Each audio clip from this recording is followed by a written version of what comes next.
हमारी मॉडल्स तैयार हो चुकी हैं, हम आपको दिखाते हैं कि अब वो कैसी लग रही हैं। और ख़ास तौर पर हिना, आपके ड्रेस उन्होंने पहने हैं, आप ज़रा ड्रेस के बारे में बता दें, फिर हम मेकअप की भी बात कर लेंगे। आपको लगता है कि जो इनका मेकअप था उसके अकॉर्डिंग आप ये ड्रेस का जो इंतखाब है ये दुरुस्त है? आई थिंक कि ड्रेसेस बहुत हैवी थे तो लाइट मेकअप बहुत सटल अच्छा लग रहा है इसके ऊपर, बिकॉज वही वाली बात है ना कि हैवी मेकअप और heavy dressing and heavy jewellery will not complement each other, so light makeup with heavy dressing. इस ड्रेसिंग को क्या, इन ड्रेसेस को क्या कहते हैं? Like I think these are all bridal dresses. अच्छा, ये ब्राइडल ड्रेसिंग इनके दुपट्टे इन्होंने सरों पे नहीं लिए हुए, लेकिन आप ये अच्छा हैवी पार्टी स्टाइल भी कह सकते हैं, नॉट एक्चुअली ब्राइडल, मतलब पार्टी स्टाइल में भी यूज कर सकते हैं। बिल्कुल, एक वो मेहंदी के ऊपर यूज कर सकते हैं, एक ड्रेस आप वलीमा लुक दे सकते हैं, अपनी मेहंदी पर भी डिपेंड करता है। अगर आपने अपनी मेहंदी पर इससे भी हैवी पहनना है तो इससे भी हैवी पहन लें, लेकिन more of like I think one is like more into mehndi, more into like dance. अच्छा, ज्वेलरी भी आपने सेलेक्ट किया? बिल्कुल बिल्कुल, वो भी ड्रेस को। या I do jewellery as well, but अच्छा, अगर ड्रेस बहुत हैवी है तो ज्वेलरी लाइट पहननी चाहिए? अच्छा, ज्वेलरी में तो आजकल वही आ रहा है कि ज्वेलरी भी आजकल हैवी फॉर ब्राइडल।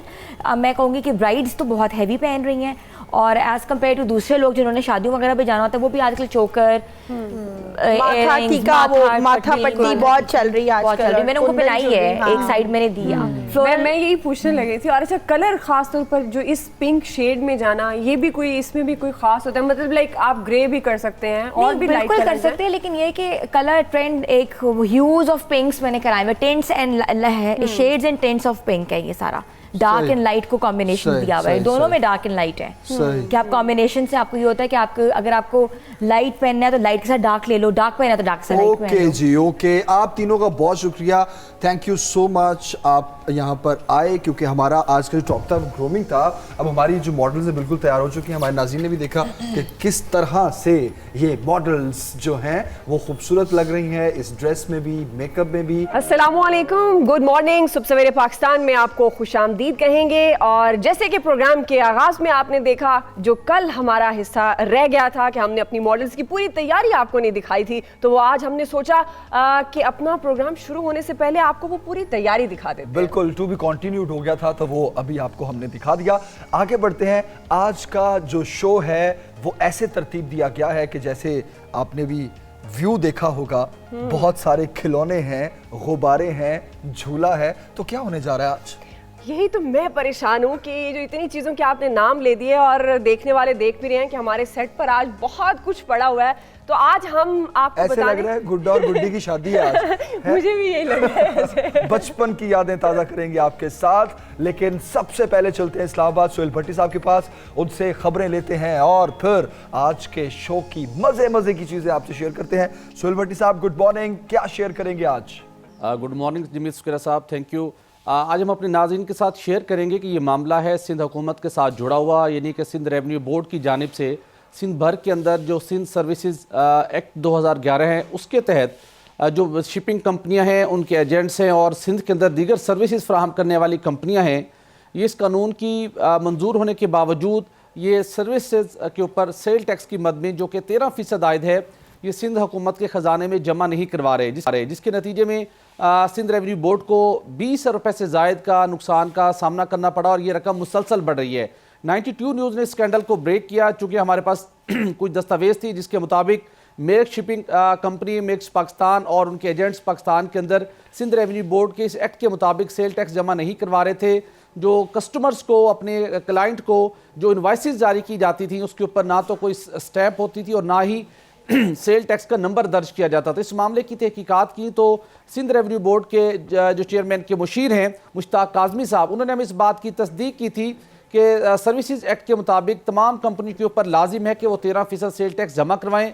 अगर कोई भी कंपनी अपने सार्फिन को, अपने क्लाइंट को वो सर्विसेज के ऊपर सेल टैक्स चार्ज नहीं भी करती, फिर भी कानून के मुताबिक उसके ऊपर लाजिम है कि ये वो 13% जो सेल टैक्स है वो सिंध रेवेन्यू बोर्ड को जमा करवाए। उन्होंने कहा कि हमने ऑडिट शुरू कर दिया है और किसी को स्पेयर नहीं किया जाएगा और हम ये रिकवरी हर सूरत यकीनी बनाएंगे। उसके साथ साथ चीफ सेक्रेटरी सिंध ने भी इस मामले का नोटिस लिया था दिसंबर 2018 में और उन्होंने 15 रोज़ के अंदर सिंध रेवेन्यू बोर्ड से तहरीरी तौर के ऊपर रिपोर्ट तलब की थी, लेकिन ताहाल इस हवाले से कोई रिपोर्ट जमा नहीं करवाई गई। चूंकि मुसलसल मामला आगे बढ़ रहा था और ये कंपनियां कौमी खजाने को मुसलसल नुकसान पहुंचाने की बाइस बन रही थी, जिसके नतीजे में अब नैब कराची ने एक्टिवली सिंध के दीगर सरकारी इदारों की तरह सिंध रेवेन्यू बोर्ड के खिलाफ भी सेल टैक्स वसूल न करने के ऊपर, जो कि शिपिंग कंपनियों से मुतल्लिक है, जो कि मेक्स शिपिंग कंपनी पाकिस्तान और उनके एजेंट से मुतल्लिक है, इस मामले की नैब कराची ने अब बाज़ाब्ता तौर के ऊपर इंक्वायरी शुरू कर दी है। शिकायत मौसूल हुई थी नैब कराची को, सबसे पहले इस शिकायत की तस्दीक की गई थी। तस्दीक के अमल के दौरान इस बात को वेरीफाई किया गया कि वाकई ही ये मामला जेन्युइन है, दस्तावेज मौजूद हैं, ऐसे सबूत मौजूद हैं जो ये साबित करते हैं कि मेयर शिपिंग कंपनी और दीगर कंपनियां सिंध रेवेन्यू बोर्ड को ये रकम अदा नहीं कर पा रही। हमने इस जब मामले की मजीद तहकीकात की तो पता चला कि सिंध रेवेन्यू बोर्ड के कुछ हुकाम और सिंध हुकूमत के कुछ बासर शख्सियात की मिली भगत से शिपिंग कंपनियों और दीगर कंपनियों को सेल टैक्स के हवाले से खिलाफ ज़ाब्ता खिलाफ कानून छूट दी गई है। गुज़श्ता साल सुप्रीम कोर्ट ऑफ पाकिस्तान ने भी इस मामले के हवाले से वाज़ेह तौर पर अपना फैसला दिया था, जिसके बाद ये वाज़ेह किया था हमें मुशीर chairman to Sindh revenue board कि अब सुप्रीम कोर्ट ऑफ पाकिस्तान के फैसले के बाद अब हमारे पास ये इख्तियार हासिल है कि हम तमाम कंपनियों से ये कलेक्शन करें। लेकिन उसके बावजूद जो हमें ज़राए ने इस बात की तस्दीक की कि ये कंपनियां बहुत बाअसर हैं और उसके साथ साथ कुछ टर्मिनल ऑपरेटर्स भी जो पोर्ट कासिम और मुख्तलिफ पोर्ट्स के ऊपर सर्विसेज फराहम करते हैं वो भी मतलूबा सेल टैक्स जमा नहीं करवाते। सिंध रेवेन्यू बोर्ड की बहुत बड़ी गफलत सामने आई और ज़राए ये कहते हैं कि सिंध हुकूमत की अहम शख्सियत के स्पोर्ट के ऊपर सिंध रेवेन्यू बोर्ड इस मामले की तह तक पहुंच चुका था। जो लोग इस सेल टैक्स चोरी में मुलव्विस थे हम ये कह सकते हैं इसके पीछे एक माफिया है। ये टैक्स को नहीं बचाया जा रहा बल्कि वो माफिया है जो अपना खजाना भरने की कोशिश कर रहा है, ऐसा ही है। जी एग्जैक्टली एक बड़ा मुनज़्ज़म तरीके से ये माफिया काम कर रहा है और बदकिस्मती के साथ हम देखते हैं कि सिंध के बेशतर अजला जहाँ पर आवाम को बुनियादी सहूलियात मुयस्सर नहीं है, सिंध हुकूमत वज़ीर आला सिंध फंड्स की कमी का रोना रोते हैं। अगर वो सिर्फ इस शोबे को रेगुलेट कर लें तो वो सालाना 30 से 35 रुपए इजाफी टैक्स कलेक्ट करके सेहत, तलीम और दीगर आवाम को सहूलियात की फराहमी से मुतल्लिक सिंध के लोगों की फलाह बहबूद के ऊपर ये पैसा खर्च कर सकते हैं। लेकिन ये पैसा इंडिविजुअल की पॉकेट्स में जा रहा है, ये पैसा उस माफिया की पॉकेट में जा रहा है जो इस सारे प्रोसेस को, सारे इस कानून को सबूताज करके इस सेल टैक्स को जो कि 13% है वो जमा नहीं करवाते। नैब कराची अगरचे के सिंध हुकूमत के मुख्तलिफ शोबों में होने वाली करप्शन के खिलाफ मौसर तरीके से कार्रवाइयाँ जारी रखे हुए है। डीजी नैब कराची से भी हमें उम्मीद है कि उन्होंने इस मामले की बाज़ाब्ता तौर के ऊपर रीजनल बोर्ड की मीटिंग में उन्होंने इसकी मंजूरी दी है, तो इस मामले की तह तक ज़रूर पहुँचेंगे। सिंध के सरकारी खजाने को जो नुकसान पहुँच रहा है न सिर्फ उस नुकसान की तलाफी होगी बल्कि गुज़श्ता सालों में मेयर शिपिंग कंपनी, उनके एजेंट्स और दीगर जितनी भी कंपनियां सेल टैक्स चोरी में मुलव्विस रही हैं उनसे भी कलेक्शन होगी और सिंध हुकूमत के और सिंध रेवेन्यू बोर्ड के जो हुकाम भी इस मामले में मुलव्विस है उनके खिलाफ नैब कार्रवाई करेगा और उन्हें सजा भी अगर मिलेगी तो दोबारा कोई इस प्रैक्टिस को कंटिन्यू नहीं कर सकेगा। अदरवाइज ये प्रैक्टिस जारी रहेगी। सिंध हुकूमत अपना यूं ही रोना रोएगी कि हमारे पास फंड्स नहीं है कि हम सिंध के अवाम को कोई बेहतर तरीके से हम फंड्स मंसूबे शुरू कर सकें। वज़ीर आला सिंध जितना मुतालबा वफाकी हुकूमत से करते हैं फंड्स के हसूल के लिए, अगर यही वो रिपोर्ट चीफ सेक्रेटरी सिंध से तलब कर लें तो ये मामला बहुत बेहतर तरीके से हल हो सकता है। बिल्कुल सही कह रहे हैं आप सोहेल भट्टी साहब। नेक्स्ट खबर क्या है? दूसरी खबर भी मीर स्क्वेरा साहब एक वफाकी हुकूमत की कंपनी और सिंध हुकूमत के इदारे के साथ जुड़ी हुई है और ये करप्शन का एक अनोखा स्कैंडल है। हम देखते हैं कि सिंध के सरकारी इदारों के अंदर करप्शन की आए रोज नित नई वारदातें सामने आती हैं, लेकिन ये एक ऐसा मामला है कि दो सरकारी इदारों के मबैन सरकारी अफसरान ही आपस में करप्शन के मुर्तकिब हुए हैं। मामला ये है कि पाकिस्तान इंडस्ट्रियल डेवलपमेंट कॉरपोरेशन ने 1955 में कराची के अंदर बाथ आइलैंड में 3 प्लॉट्स हासिल किए थे, D6, D7 और D8। ये प्लॉट नंबर हैं जो हमें सरकारी दस्तावेज मौसूल हुई हैं। उनके मुताबिक पाकिस्तान इंडस्ट्रियल डेवलपमेंट कॉरपोरेशन मुख्तलिफ सनतों को फ़रोग देने के लिए वो सनतें जो कि मुख्तलिफ सरमायाकार उसके अंदर इन्वेस्टमेंट करने से हिचकिचाते हैं लेकिन वहाँ पर पोटेंशियल बहुत ज़्यादा होता है। वजारत सनत और पैदावार के मातहत ये कंपनी है, ये फिर खुद इन्वेस्ट करती है, उसको वहाँ पर उस मुतलका सनत को डेवलप करती है। बहुत कलीदी किरदार है इस इदारे का।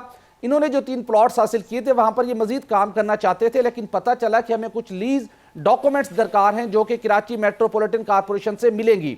जब ये फैसला हुआ कि हमने उनसे दस्तावेज हासिल करनी है तो PID कुछ अफसरान ने, सीनियर लेवल के अफसरान ने और कराची मेट्रोपॉलिटन के कॉरपोरेशन के डिप्टी GM स्टेट के उहदे पर तैनात अफसरान की मिली भगत से ये तय किया गया कि आप PIDC हमें 46 मिलियन रुपए अदा करेगी और फिर ये डॉक्यूमेंट्स मिलेंगे, जबकि कानूनी तौर के ऊपर इस 46 मिलियन रुपए की यानी कि 4 करोड़ 60 लाख रुपए की जरूरत नहीं थी। आप सुनकर हैरान होंगे, PIDC के पूरे बोर्ड ने CO की अप्रूवल से 46 मिलियन रुपए का बैंक ड्राफ्ट जारी हुआ, लेकिन कराची मेट्रोपॉलिटन कॉर्पोरेशन के अंदर मौजूद डिप्टी GM स्टेट और दीगर अफसरान ने वो बैंक ड्राफ्ट एतराज लगाकर वापस कर दिया कि आपने जिस बैंक ड्राफ्ट के ऊपर अकाउंट टाइटल लिखा है वो गलत है। आप यहां पर कराची मेट्रोपॉलिटन कॉर्पोरेशन की बजाय KMC लिखें। उन्होंने KMC उसके ऊपर दर्ज तहरीर किया, दोबारा बैंक ड्राफ्ट जारी हुआ और उन्होंने इसको कैश करवा लिया। अब फिर तहकीकात हुई तो पता चला कि 46 मिलियन रुपए की रकम कराची मेट्रो कॉर्पोरेशन के अकाउंट की बजाय क्लाइंट मास्टर कॉर्पोरेशन के अकाउंट में चली गई है, जो कि KMC, जो कि एक एब्रीवेशन था कराची मेट्रोपॉलिटन कॉर्पोरेशन का। उसी एब्रीवेशन के नाम के ऊपर एक बैंक अकाउंट, एक बैंक, निजी बैंक में एक सरकारी अफसर के ड्राइवर के जरिए ये क्लाइंट मास्टर कॉर्पोरेशन के नाम के ऊपर अकाउंट खुलवाया गया। KMC उसका एब्रीवेशन था, उस नाम के ऊपर बैंक ड्राफ्ट कैश करवाकर पैसे इस्तेमाल कर लिए गए। मामला FIA तक पहुंचा, FIA ने तहकीकात की, इंक्वायरी मुकम्मल हो चुकी है, मुलविस लोगों को गिरफ्तार किया गया, उन्होंने जमानतें करवाई और ये बात इस्टेब्लिश हो गई कि KMC ने कराची मेट्रोपॉलिटन कॉर्पोरेशन के अफसरान और PID के अफसरान ने मिली भगत करके बहुत बड़ा फ्रॉड किया है। FIA ने अपना काम मुकम्मल किया, अदालत में चलान भी जमा कराया, लेकिन इस वक्त खबर हमारी ये है तमाम तर फैक्ट्स एस्टेब्लिश होने के बावजूद ताहाल 40 मिलियन रुपए की रिकवरी नहीं हो सकी जी। 6 माह से ज्यादा अरसा गुजर चुका है, प्रोसेस मुकम्मल हो चुका है। FIA की इंक्वायरी ने साबित कर दिया कि कौन कौन से लोग इस मामले में मुलविस थे, किस किस की जिम्मेदारी थी, लेकिन इस PIDC के CO इकबाल ताबिज साहब की बड़ी अहम जिम्मेदारी थी। वजारत सनअत व पैदावार, मुशीर सनअत व पैदावार रज़ाक दाऊद साहब, सेक्रेटरी सनअत व पैदावार अजहर अली चौधरी साहब, इनकी जिम्मेदारी थी कि वज़ीर आज़म इमरान खान साहब जो करप्शन के खिलाफ मुल्क भर के अंदर बड़े मौसर तरीके से मुहिम जारी रखे हुए हैं और एक वफाकी हुकूमत की कंपनी के अंदर एक करप्शन हुई, एस्टेब्लिश हो गई। FIA ने इंक्वायरी मुकम्मल कर ली, मुलविस लोगों को गिरफ्तार किया गया, लेकिन हैरान कुन तौर के ऊपर 40 मिलियन रुपए की रिकवरी नहीं हुई। और आगे सुनिए, सबसे बड़ा जुल्म यह हुआ कि जो साहब इसके अंदर मरकजी मुलजिम हैं, जिन्होंने इस फ्रॉड के अंदर कलीदी किरदार अदा किया, इस वक्त वो PIDC के अंदर सीनियर तरीन ओहदे GM के ओहदे पर फाइज हैं। अपनी खिदमात वो इस तरह अंजाम दे रहे हैं, वो अपनी मरात हासिल कर रहे हैं, मजे से अपनी पूरी जॉब कर रहे हैं, इस हकीकत के बावजूद कि FIA एस्टेब्लिश कर चुकी है कि ये इन लोगों के हाथ इस करप्शन में रंगे हुए हैं, बजाय इसके कि उनको चार्जशीट करके टर्मिनेट किया जाता, ये उनके खिलाफ कोई डिसिप्लिन एक्शन होता, लेकिन बिल्कुल नहीं हो रहा इस वक्त। बिल्कुल सही, कोई एक्शन नहीं हुआ। ना सिर्फ ये कि एक्शन होता, बल्कि वो अपनी अपनी सीट्स पर काम भी कर रहे हैं, तनख्वाही भी ले रहे हैं, करप्शन का पैसा भी वापस आने के कोई चांसेस नजर नहीं आ रहे। सुहेल भट्टी साहब, बहुत शुक्रिया, 2 एक्सक्लूसिव स्टोरीज के साथ आपने इस्लामाबाद साइन किया।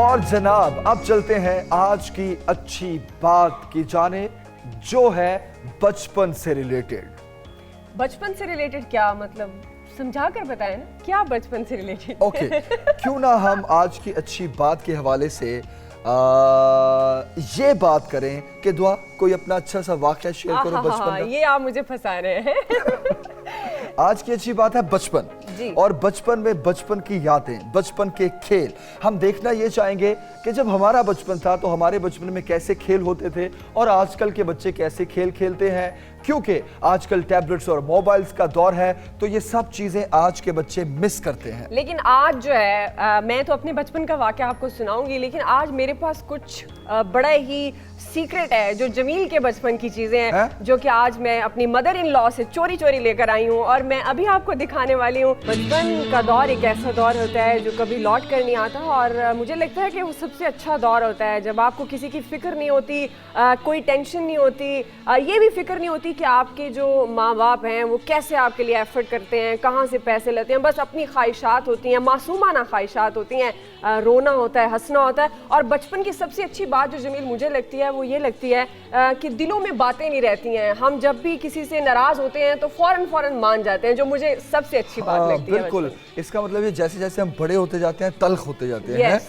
तो क्यों ना हम सारी जिंदगी बचपन में ही गुजार दें, बचपने में नहीं बचपन में। बिल्कुल जी। और स्कूल का दौर, हाँ, स्कूल के दौर की बात जो करते हैं। बचपन में स्कूल का जो दौर है वो सबसे इंटरेस्टिंग होता है, जब आपका सुबह सुबह उठने का दिल नहीं करता, स्कूल जाने का दिल नहीं करता, पेट कोई में दर्द बहाना हो कर जाता रहा, है। पेट में दर्द है, सर में दर्द है, दांत में दर्द है, और क्या बहाना वैसे दुआ करती थी? मैं वैसे बहुत ज्यादा बहाना करती थी, मेरे पेट में दर्द है। लेकिन अगर हमारे देखने वालों को कोई बहाने याद है अपने स्कूल के जमाने में, तो फोन उठाइए, हमें कॉल कीजिए। हमारा टेलीफोन नंबर आपकी स्क्रीन पर आता रहेगा और आप हमारे साथ अपनी बचपन की यादें, स्कूल की यादें ताजा कर सकते हैं। या फिर वो पेरेंट्स जिनके बच्चे बहाना करते हैं और उनको पता है कि ये बहाना करते हैं, वो भी हमें कॉल करें और हमें बताएं आपके बच्चे क्या सबसे बहाना पहले करते हैं। आंटी की कॉल आनी है। चलिए रिपोर्टर्स लेते हैं हाँ, हमारे साथ। यस, रिपोर्टर्स का रुख करते हैं। अच्छा, रिपोर्टर्स भी आज एक इंटरेस्टिंग सिचुएशन में हमें नजर आएंगे, क्योंकि उनके इर्द बहुत से बच्चे हैं। और आज हमारे शहर है फैसलाबाद, कराची और कोयटा। फैसलाबाद से शहनाज महमूद, कराची से एहसन चांडियो और कोयटा से बुशरा कमर। बिल्कुल। और सबसे पहले हम फैसलाबाद का रुख ले लेते हैं। शहनाज, कैसी हैं आप? Good morning. कहाँ पर मौजूद हैं? और आज चूंकि शहनाज झूला झूल रही है, देखो जरा। शहनाज झूला झूल रही है। वाह शहनाज, आप, मुझे लगता है कि आपको अपने बचपन के दिन याद आ गए हैं। जी बिल्कुल दुआ, मेरे बचपन के दिन कितने अच्छे थे दिन, आज क्यों बैठे बिठाए याद आ गए। तो सवाल है दुआ कि क्यों बैठे बिठाए ये दिन याद आ गए हैं। तो जनाब, बचपन का ज़माना बड़ा ही सुहाना हुआ करता था। बचपन की सबसे मज़ेदार सी जो चीज़ थी वो थी माँ की लोरी। जब माँ लोरी सुनाया करती थी, नानी अम्मा कहती हैं चांद पे परियां रहती हैं, और चंदा मामू, वो भी हमें बड़े याद आया करते हैं, आज भी याद हैं। और इसके अलावा बचपन में जो हम लोग चूरी खाया करते थे, वो चूरी मुझे याद है, स्कूल में भी चूरी बनवा के लेके जाया करते थे। तो इस वक्त मैं स्कूल के कुछ बच्चों के साथ मौजूद हूँ। इन बच्चों के साथ अपने बचपन की कुछ बातें, कुछ यादें जो है वो ताज़ा करना चाह रहे हैं। दुआ और जमील, आपको याद होगा कि छोटे छोटे जब हुआ करते थे, छोटी छोटी बातों पे नाराज हो जाया करते थे और किस अंदाज से कुट्टी किया करते थे। हम फौरन से कह देते थे आपसे कुट्टी है मेरी, कैसे? ऐसे हम कहते थे जाओ जाओ, मैं नहीं बोलती, आपसे कुट्टी है मेरी। और बहाने तो हम 100 बहाने बनाया करते थे, और मामा पापा को पता होता था ये बहाने बना रहे हैं, पेट में दर्द है, किस तरह से बहाना बनाया करते थे। आप भी बनाते हो ये बहाना? क्या कहते हो जब स्कूल आने का दिल नहीं करता, बहाना बना के? दर्द हो रहा है, मैंने नहीं आज स्कूल जाना। मैंने कल बनाया था। क्या बहाना बनाया था आपने? मैंने बनाया था मैंने काम करना था उर्दू का मैंने काम ही नहीं किया। मैंने कहा मेरे सर में दर्द हो रही है, माँ मुझे गोली दे दो, फिर मैं गोली खा के सो गई। अच्छा, देखिए कितने नटखट शरारती से, हम भी ऐसी नटखट बड़े शरारती से हुआ करते थे। बचपन की एक सबसे मजेदार चीज थी कि हम मजे मजे के नाम एक दूसरे के लेते थे, निक नेम हुआ करते थे। और मेरा निक नेम आज तक मुझे भी याद है, बल्कि वही चला जा रहा है कि मुझे घर में सबसे छोटे होने की वजह से गुड़िया कहा करते थे। और दुआ जमील यकीन करे कि मेरी 2 साल की मेरी अपनी बेटी, मेरी शहजादी, वो भी मुझे गुड़िया मामा ही कहती है। तो ये छोटे छोटे बच्चे हैं। आपका कोई निकनेम है? आपका कोई निकनेम है? उर्वी। अच्छा, ये बच्ची है, क्या निकनेम है आपका? उर्वी। उर्वी, इसका निकनेम है उर्वी। तो इस तरह के बड़े मजेदार छोटी छोटी सी बातें, छोटी छोटी सी चीजें हुआ करती थी बचपन के जमाने की। तो बिल्कुल ठीक है शहनाज महमूद, बिल्कुल ऐसे होता था। कुट्टी भी होती थी, स्कूल ना जाने के बहाने भी होते थे। अच्छा, एक बहाना और भी होता था, स्कूल जब पहुंच जाते थे तो काम नहीं किया होता था, होमवर्क नहीं किया होता था, तो तब टीचर से क्या बहाना करते थे? रुख करते हैं कराची का और पूछते हैं एहसन चांडियो से। एहसन, बताए जरा, बच्चों में खड़े कैसा महसूस कर रहे हैं? क्या अपना बचपन भी याद आ रहा है आपको? जैसे आप बहाने बता रहे थे स्कूल न जाने के, तो इसी तरह हम भी बहाने किया करते थे, सर में दर्द है, पेट में दर्द। तो आजकल के बच्चे क्या बहाने बनाते हैं जब स्कूल नहीं जाना होता? आइए उनसे भी बात करते हैं। जी बेटा, अगर आपको स्कूल नहीं जाना होता तो क्या बहाने बनाते हैं कि आज स्कूल नहीं जाना मम्मा? मैं बहाने बनाती हूँ, मैं बोलती हूँ मेरे सर में दर्द है और मुझे स्कूल नहीं जाना, और मैं बोलती हूँ मुझे पढ़ाई में दिल नहीं लगता और मुझे स्कूल जाने का दिल नहीं चाहता। अच्छा, उसके अलावा जो जिस तरह बहानों में भी शायद जदीद जो जिद्दत आ गई है, उसी तरीके से जो है वो टेक्नोलॉजी में भी जो है वो जिद्दत आ गई है। पहले जो है हम अगर कोई चीज़, कोई मजमून पढ़ना था, कोई टॉपिक पढ़ना होता था, तो हम जो है वो बुक स्टोर जाते थे, लाइब्रेरी जाते थे। अब इनके पास हर चीज़ जो है वो मोबाइल पे है, टैब पे आ जाती है। तो उस हवाले से पूछते हैं कि आप लोग अभी भी बुक्स पढ़ते हैं, या अगर आपको कोई चीज़, टॉपिक, कोई चीज़ समझनी होती है तो फिर आप क्या फर्स्ट प्रायोरिटी आपकी क्या होती है कि आप बुक पढ़ें या फ़ौरन मोबाइल में आप सर्च करते हैं तो वो ज़्यादा आसान लगता है? हम मोबाइल में सर्च करते हैं तो वो ज़्यादा आसान लगता है कि हम उसमें टाइप करते हैं और फ़ौरन से बज जाता है। 80% इंफॉर्मेशन हमें वहीं से मिल जाती है। अच्छा, तो वो बिल्कुल सही इन्फॉर्मेशन होती है अगर आप कभी कभार बुक भी पढ़ते हैं, बुक और उसमें करते हैं तो वो बिल्कुल नहीं, बिल्कुल सही नहीं होती। बुक से ही मैच करना होता है कि हमने जो मोबाइल पे सर्च किया है वो सही है या नहीं। अच्छा, आपने बात सुनी इनकी कि जो टेक्नोलॉजी है उसमें भी जिद्दत आ गई है, इनको आसानी हो गई है। घर बैठे बैठे जो चीज़ जो समझनी होती है, जिस बारे में इंफॉर्मेशन चाहिए होती है, तो वो घर बैठे बैठे इंफॉर्मेशन हासिल कर लेते हैं। उसके अलावा जो है कभी स्कूल आना होता था तो हम लोग काफ़ी घर से जो है वो काफ़ी पैदल चल के स्कूल जाना पड़ता था, लेकिन आजकल बच्चों के लिए सहूलतें मुख्तलिफ़ किस्म की आ गई हैं। गाड़ी से वो स्कूल पहुंच जाते हैं, बल्कि घर से करीब हो, या उनके लिए वैन्स की सहूलत होती है, वैन से आते हैं। बेटा, आप लोग कैसे स्कूल आते हैं? मैं अभी पैदल आती हूँ, मैं वैन वगैरह में नहीं। आपने हमारे लेफ्ट साइड पे अच्छा कुछ बॉयज़ मौजूद हैं, उनसे भी पूछते हैं कैसे बेटा आप लोग आते हैं स्कूल? तो आजकल तो बड़ी वैन्स और बसेस प्रोवाइड करते हैं, मगर मैं भी पैदल आता हूँ और वैसी होनी चाहिए तो वैन्स और वो बसेस। ओके जी, एहसन चाडियो कराची से आप हमारे साथ हैं, बच्चों से मजे मजे की बातें कर रहे हैं। इसमें कोई शक नहीं, बच्चों के लिए सहूलियात बहुत ज़्यादा हो गई हैं, लेकिन वो ट्यूशन आज भी मिस की जाती है। जब ट्यूशन जाने पर भी जिद होती थी कि ट्यूशन पर भी नहीं जाना। अभी एक ब्रेक लेते हैं, ब्रेक के बाद हम जाएंगे कोयटा, कमर से बात करेंगे एक ब्रेक के बाद।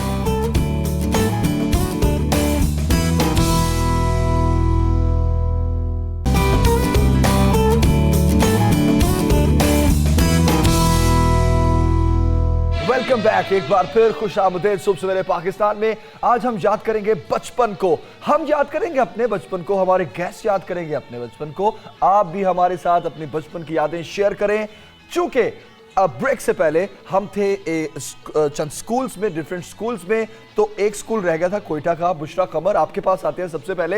अच्छा, ये बहाने तो हमने सुन लिए, अभी बड़े हमें भी याद है घर से क्या बहाना करके निकलना है, I mean, घर में क्या बहाना करना है, स्कूल नहीं जाना, लेकिन स्कूल पहुंच के काम नहीं किया, होमवर्क नहीं किया, तो उसके लिए क्या बहाना आजकल चल रहा है?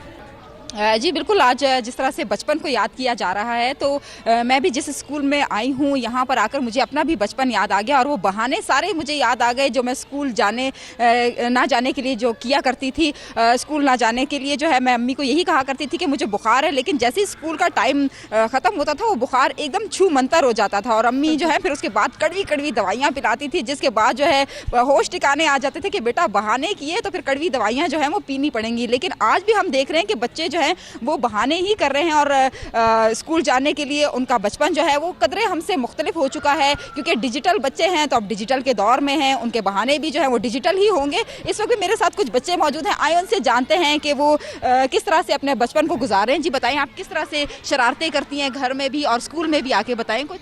मैं जब अपने घर में होती हूँ तो मेरा पढ़ने का दिल नहीं चाहता। मैं मम्मा को कहती हूँ, मम्मा मुझे बहुत नींद आ रही है, मुझे बिस्तर लगा दे, सोना है। मम्मा कहती है पहले पढ़ लो, लेकिन फिर मैं क्या करती हूँ, मैं मम्मा से चुप चुप के चली जाती हूँ बिस्तर के अंदर और अपना आईपैड लेके इसके ऊपर देखना शुरू कर देती हूँ। और कभी कभार जब मैं स्कूल के अंदर होती हूँ तो मैं ना, जब कभी कभार अच्छा मौसम होता है ना, तब मैं क्या कहते हैं टीचर से बोलती हूँ वॉशरूम जाओ, नीचे जाती हूँ और फिर आके खेलती हूँ। आप बताएं, आप किस तरह से अपना बचपन गुजारी, क्या बहाने करती हैं जब स्कूल जाने को दिल नहीं करता?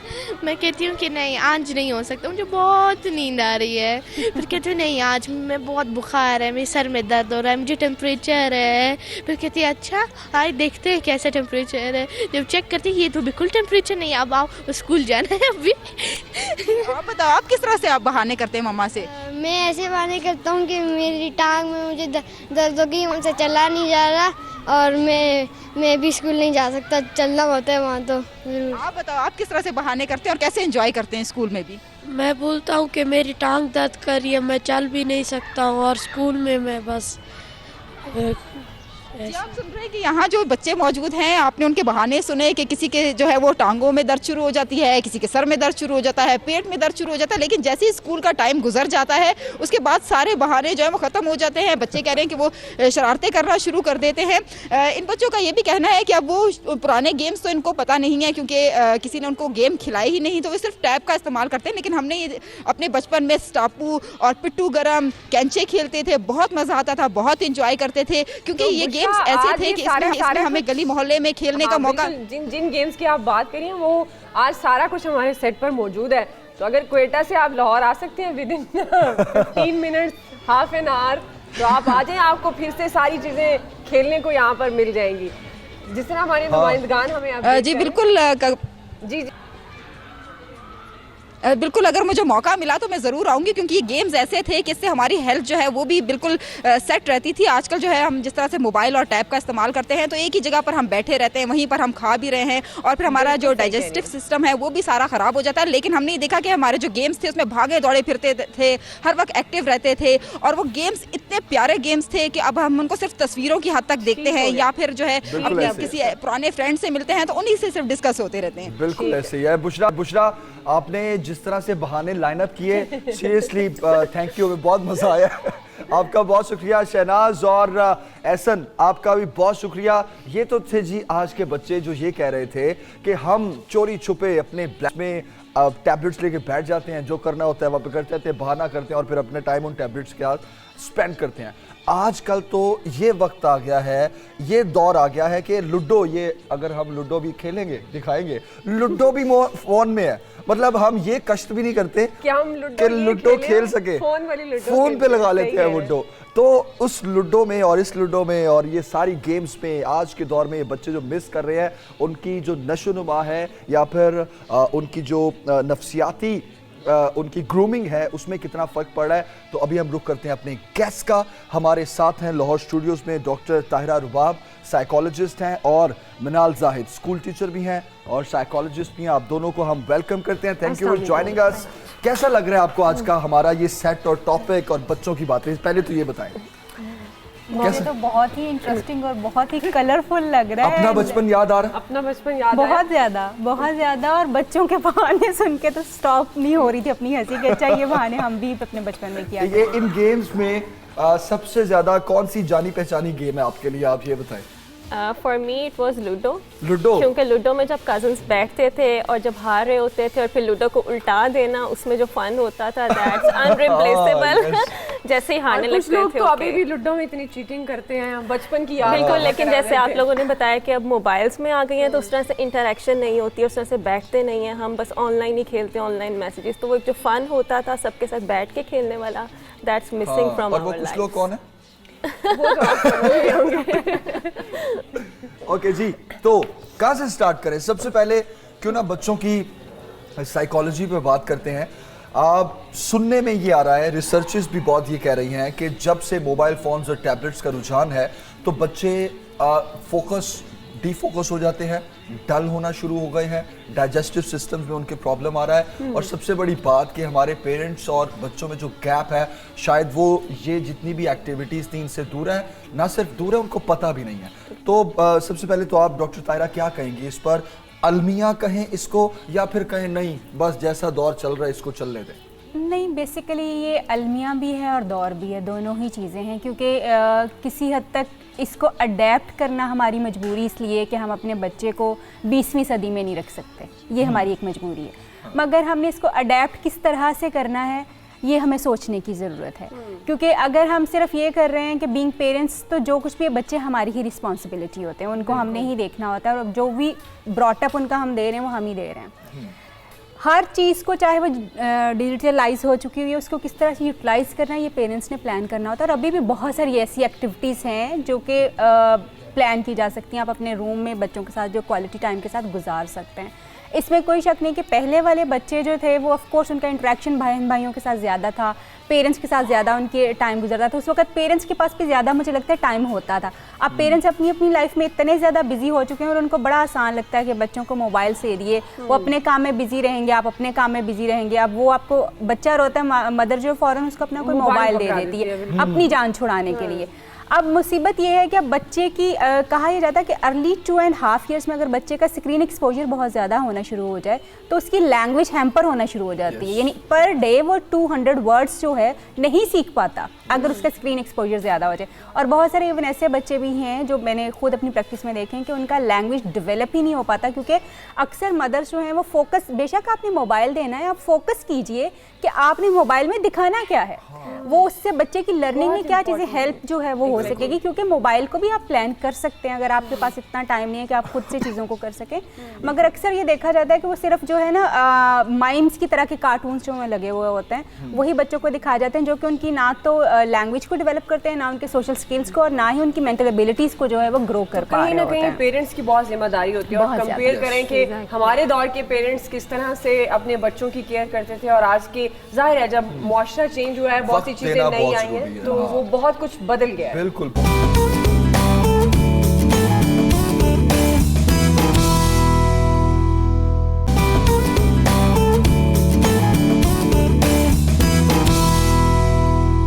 क्यों ना बच्चों को डिस्कस करना है तो बच्चों के सारे मसाइल को डिस्कस करते हैं, क्या ख्याल है? बिल्कुल। इनफैक्ट जैसे अभी रुबीना ने अपना केस जो है वो बताया है कि जो इंसिडेंट इनके साथ हुआ है वो बहुत ही अहम है, और वो इतना अहम है कि 50 साल की उम्र में भी उनको वो याद है, कहीं ना कहीं उनके दिमाग में वो स्टक किया हुआ है। इट बिकम्स अ ट्रॉमा ना, it becomes a traumatic situation बच्चों के लिए, तो उनको फेड आउट करना it takes a lot of time and lot of efforts. तो एज अ टीचर आप क्या बच्चों, आजकल के बच्चों की क्या आप साइकी देखती है? फिर कभी कभी आप अपने बचपन को आजकल के बच्चों के बचपन से कंपैरिजन बिल्कुल ऐसे ही है। जिस सेटअप में मैं हूँ वहाँ पे मेरे पास स्पेशल बच्चे आते हैं, और अपार्ट फ्रॉम न्यूरोटिपिकल बच्चे, जो स्पेशल बच्चे हैं, उनके पेरेंट्स की भी first and the foremost complaint यही होती है कि स्क्रीन टाइम बहुत ज़्यादा है, बच्चे मोबाइल नहीं छोड़ते, उनको चुप करवाना हो या कुछ करना तो हम उनको मोबाइल दे देते हैं, तो इसको कैसे फेड आउट किया जाए? तो उसकी सबसे बड़ी प्रॉब्लम ही ये है कि पेरेंट्स वर्किंग लेडीज़ हैं, डाइवोर्स रेट इतना ज़्यादा है कि सिंगल पेरेंट जो है वो बच्चे को देख रहा है, ईदर फादर और ईदर मदर। तो जो क्वालिटी टाइम बच्चों को मिलना चाहिए सबसे इम्पॉर्टेंट फेज़ ऑफ लाइफ में, जो चाइल्डहुड था, वो मिसिंग है, जिसकी वजह से बच्चों में बहुत सारे साइकोलॉजिकल इश्यूज़ हैं। अब देखें छोटी एज में ही डिप्रेशन है, एंग्जाइटिक है बच्चे। तो फॉर मी पेरेंट्स को क्वालिटी टाइम देना बच्चों के लिए बहुत इंपॉर्टेंट है, उनकी पर्सनैलिटी को ग्रूम करने के लिए, उनके अंदर कॉन्फिडेंस बिल्ड करने के लिए। Sure, बिल्कुल ऐसे। मेरे ख्याल में अगर बच्चों को, जैसे अभी हमारे कॉलर ने भी बताया है कि हम किस तरह से उनकी साइकोलॉजी को समझते हुए उनके लिए चीज़ें जो हम प्लान कर सकते हैं। फर्स्ट 5 ईयर्स जो होते हैं वो बच्चे की पर्सनैलिटी, यानी बच्चे ने अपनी रेस्ट ऑफ लाइफ में जो कुछ करना है वो पहले 5 सालों में सीख जाता है। अब वो 5 साल जो है, मेरे ख्याल में हज़रत अली का एक कॉल भी है कि आप फर्स्ट 7 ईयर्स जो है अपने बच्चे को समझें कि आप उसके ग़ुलाम हैं और आप वो आपका आका है, आपने उसको इस तरह से ट्रीट करना है, इस तरह से उसकी ट्रेनिंग करनी है, और उसके 7 ईयर्स बाद जो है वो आपका ग़ुलाम बन जाएगा, यानी 7 to 14 ईयर्स तक वो आपका ग़ुलाम होगा, आपने उसको ट्रेन करना है फिर इस तरह। और अगले जो 7 ईयर्स होंगे उसमें वो आपका एडवाइज़र होगा, क्योंकि वो अब अपनी यूथ में, अडल्ट में कहीं ना कहीं फॉल कर रहा है। अब उसने ज़िंदगी का एक्सपीरियंस इतना ले लिया कि आप उससे यानी ये बच्चे की हर स्टेज के ऊपर इंपॉर्टेंस के बारे में बात है कि उसको आपने अपनी लाइफ का पार्ट कैसे बनाना है। तो जब बच्चे फर्स्ट 5 ईयर्स में होते हैं, फोकस ये किया जाना चाहिए कि उनकी हर तरह की लर्निंग जो है, मसलन उन्होंने माशरे में किस तरह से रहना है, अपनी दोस्तियाँ यारियाँ किस तरह से बनानी है, माँ बाप के साथ कैसे बिहेव करना है, शेयरिंग कैसे करनी है, अपने आप को ऑर्गेनाइज कैसे करना है। जैसे मैं देखती हूँ कि आजकल एक नया ट्रेंड जो है वो शुरू हुआ कि जी बच्चे के सारे काम भी मेड ने करने हैं और घर के सारे काम भी मेड ने करने हैं, जिसकी वजह से बच्चे में खुद से करने की जो चीज़ें हैं ना वो बिल्कुल नहीं डेवलप होती। बच्चा आता है स्कूल से, ये बैग पड़ा, ये जूता पड़ा, ये यूनिफॉर्म पड़ा, अब मेड सब कुछ करेगी। अब यहाँ पे ये इतना इंपॉर्टेंट पॉइंट है कि हमें ये सोचना है कि हम अपने बच्चे को कितनी ऑर्गेनाइजेशन सिखा रहे हैं, कि किस तरह से अपने आप को मैनेज करें। बिल्कुल, आप बच्चे के छोटे छोटे टास्क बच्चे को करने को दीजिए, उसको मेड की मत कहें कि जी वो करेगी वो करेगी, ताकि उसके अंदर कॉन्फिडेंस भी आए। एक जो चीज़ है, जैसे 1.5 साल का बच्चा जो होता है, जब वो खाना खाने की कोशिश करता है खुद से, मदर को अपनी मुसीबत पड़ी हुई होती है कि ये मैस कर देगा, इसने चीज़ें सारी नीचे भी खेल देनी, लेकिन वो 1.5 साल का वो खुद खिलाना शुरू कर देती है। और वो टाइम होता है जब बच्चे ने अपनी ऑटोनॉमी यानी खुद से करने वाला सीखना होता है। तो मैं चाह रही थी कि मिनाल से हम कोई एक अच्छा सा मैसेज ले लें, क्योंकि बतौर टीचर आप आज के बच्चों को क्या पैगाम देना चाहेंगे? आज के बच्चों के लिए मेरे लिए मैसेज यही है कि पेरेंट्स के साथ जो उन्होंने अपना एक जो स्टाइल है, लाइफस्टाइल बिल्कुल ही चेंज कर लिया हुआ है, तो उस लाइफस्टाइल से जो अपनी क्रिएटिविटी को इन्हेंस करें, लोगों के साथ इंटरेक्ट करें, उनमें कॉन्फिडेंस बिल्कुल ही मिनिमल लेवल पे जा चुका है, तो लोगों के साथ इंटरेक्ट करें। टेक्नोलॉजी भी अच्छी चीज़ है, ठीक है, लेकिन उसका ओवर यूज़ जो है वो थोड़ा सा, क्योंकि किसी भी चीज़ का over use, excess to anything leads to something bad. तो क्वालिटी टाइम पेरेंट्स को भी दें, क्वालिटी टाइम अपने फ्रेंड्स को भी दें और अपने आप को भी टाइम दें टू अंडरस्टैंड हिज और हर सेल्फ कि मैं क्या चाहता हूँ apart from other worldly affairs. तो ये मेरा मैसेज है। और तायरा, आप क्या मैसेज? मैं नाल के मैसेज को ही आगे लेके जाना चाहूँगी कि ऑफ कोर्स ये सब कुछ बच्चा करेगा, मगर जब तक उसको पेरेंट्स नहीं सिखाएंगे तब तक वो ये नहीं कर पाएगा। सो पेरेंट्स को अपनी प्राइम जो है वो रिस्पॉन्सिबिलिटी लेनी चाहिए कि उसने हर चीज़ जो है अपने बच्चे को खुद से सिखानी है। और आपका ऑब्जेक्टिव क्या है अपने बच्चे के साथ, आप अपने बच्चे को कैसा देखना चाहते हैं, exactly. ये आपके जहन में अगर बड़ा क्लियर है, क्योंकि मैंने देखा है बहुत सारे वालिदैन जो हैं बच्चों में अपना आप तलाश कर रहे होते हैं, जो किसी हद तक ठीक है, और फिर अपनी ही डिज़ायर्स उनके ऊपर थोपना भी शुरू कर देते हैं। आप उनको हेल्प करें कि वो अपने आप को एक्सप्लोर कर सकें, अपने पोटेंशियल को एक्सप्लोर कर सकें। आप उनकी सपोर्ट के बन के रहें उनके साथ। बहुत अच्छी बात। और बहुत सारी चीज़ें जैसे मैं देखती हूँ छोटे बच्चों को हम बहुत सारी चीज़ों से मना करते हैं। बिल्कुल सही, बिल्कुल सही तायरा, थैंक यू सो मच। आपको हमें काटना पड़ेगा क्योंकि हम ब्रेक के लिए जा रहे हैं, और आप दोनों का बहुत बहुत बहुत शुक्रिया। बाकी ये दो मैसेज बहुत इंपॉर्टेंट है। एक तो बच्चों पर अपनी मर्जी ना करें, दूसरा बच्चे जो करना चाहते हैं उनकी हेल्प करें, उनको अपने आप को एक्सप्लोर करने दें। ब्रेक लेते हैं, जल्दी से वापस आएंगे और आप देखते रहिएगा सुबह सवेरे पाकिस्तान।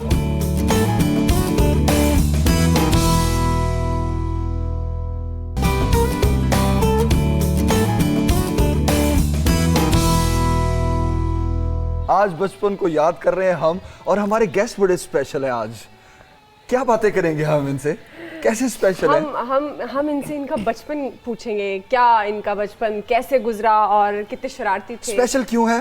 स्पेशल इसलिए हैं कि आप इन्हें खबरें पढ़ते हुए देखते रहते हैं, और ख़ास तौर पर ऐसी ब्रेकिंग न्यूज़ जिससे बड़ा दिल डर जाता है, दिल दहल जाता है। हाँ। और वैसे भी जो आज एक मेल गेस्ट है हमारे साथ, अभी नाम नहीं बता रहे हम, वो तो ऐसे खबरें ब्रेकिंग न्यूज़ देते हैं कि डर ही लग जाता है कि वाकई कुछ हो गया।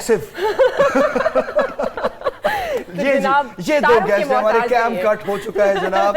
हमारे साथ हैं इकरा और हमारे साथ हैं यासिर रशीद। 92 न्यूज का ही आप लोग हिस्सा हैं, आपको वेलकम करते हैं। खबरें सुनाते हुए बचपन कभी याद आया है? कि बचपन में भी ऐसे ऊंचा ऊंचा लड़ा करते थे। ये तो वापस हम उसी बचपन में चले गए हैं। मैं बुनियादी तौर पे तकरीरें करता था, तो वो एक्सेंट शायद उस वजह से अडॉप्ट है। बचपन से तकरीरें करते थे? बचपन में कैसे तकरीरें करते थे? मैं 5th क्लास में था जब पहली बार डिस्ट्रिक्ट लेवल पे डिबेट की थी। तो 5th क्लास से लेके मास्टर तक, BS ऑनर्स तक तकरीरें तो यासिर ऐसे सीरियस थे बचपन में भी जैसे अभी है? अब बचपन में ज्यादा सीरियस था, अब आगे जरा कम हो। अच्छा यासिर शादीशुदा है, तो भाभी भी अभी देख रही होंगी टीवी, तो पहले तो ये बता दो कि हम कौन सी बातें करें, कौन सी ना करें। ऑनर बता दो कौन सी बातें करें, कौन सी ना करें। वो इस वक्त टीवी देख नहीं रही होंगी। वो नहीं, ये मुझे अंदाजा। क्या कॉन्फिडेंस है, टीवी देख नहीं बाद में यूट्यूब नहीं देखेगी, है ना? लेकिन रिकॉर्ड चलेगा तो सही ना, थोड़ा सा एडिट करके चल सकता है। और इकरा, आप कैसी हैं? आप वैसे तो पहले ये बताएं। वैसे तो मैं ठीक हूँ। वैसे तो आप ठीक हैं, आपका बचपन भी ऐसे ही था, स्माइली फेस और काफ़ी ज़्यादा ऐसे ही। तो शरारती थी आप? बहुत ज़्यादा शरारती। आपकी आंखों से लग रहा है ना कि आप अभी भी शरारती हैं, तो बचपन में भी शरारती होंगी। ऐसे ही है। अच्छा, बहुत ज़्यादा। हम जरा इन दोनों से आपस में पूछना, यासिर ये जो इकरा है इधर ऑफिस में, क्या है इनका? शरारती हैं, बहुत गॉसिप करती हैं, या खामोश तबाह हैं, क्या है?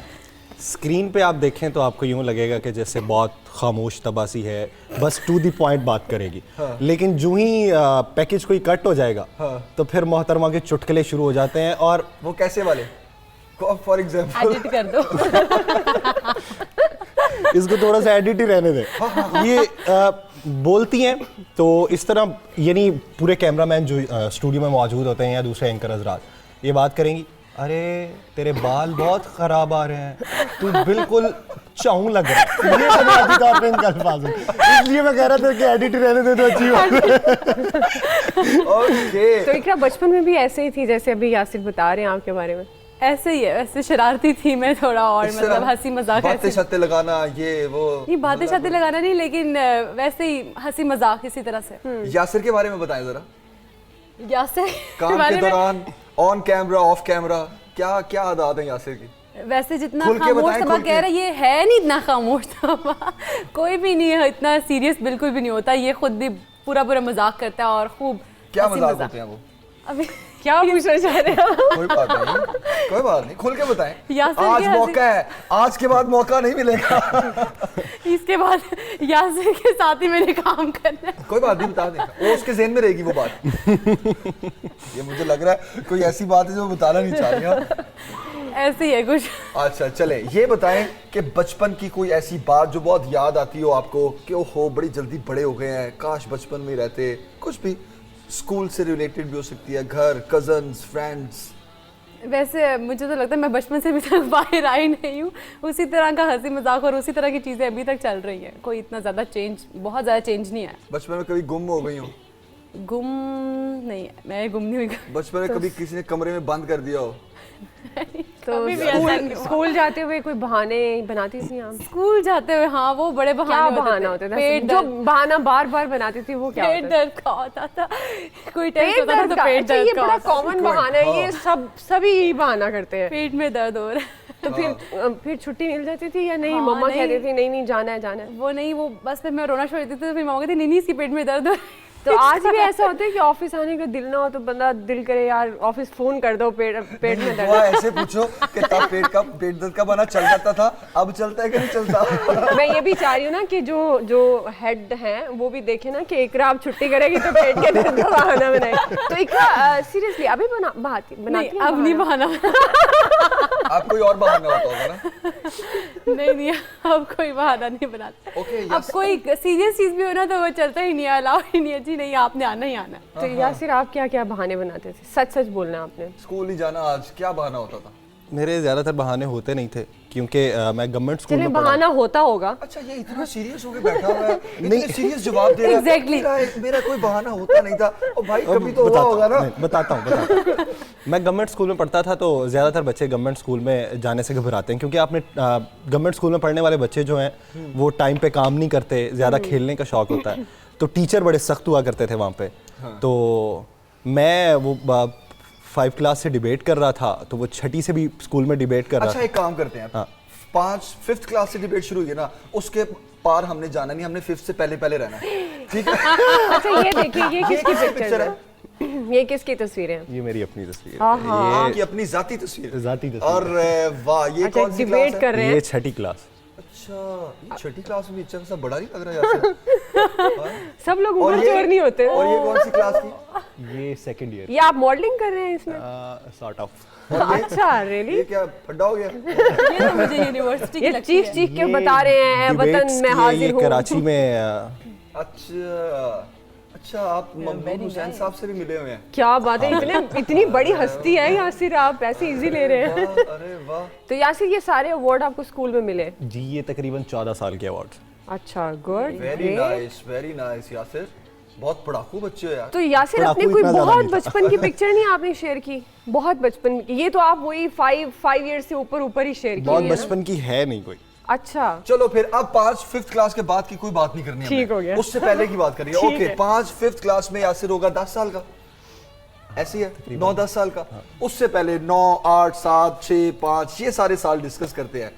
क्या गेम खेलते थे आप? कुछ बताएं जरा, खुल के बोले, यहाँ कोई नहीं आपको रोकेगा, ये नहीं कहेगा एक लफ्ज एक्स्ट्रा बोल दिया, कम बोल दिया। एक याद है 4th क्लास में था शायद तब, तो पैदल घर से स्कूल आना जाना होता था, तो स्कूल से वापस आ रहा था तो घर के करीब ही चलते हुए ना निगाह नीचे होती थी, नीचे देखा है तो नीचे 500 का नोट पड़ा हुआ था। अब ये उस दौर की बात है कि जब 500 तकरीबन होते थे, बहुत ज्यादा रकम होती थी। नकली होगा?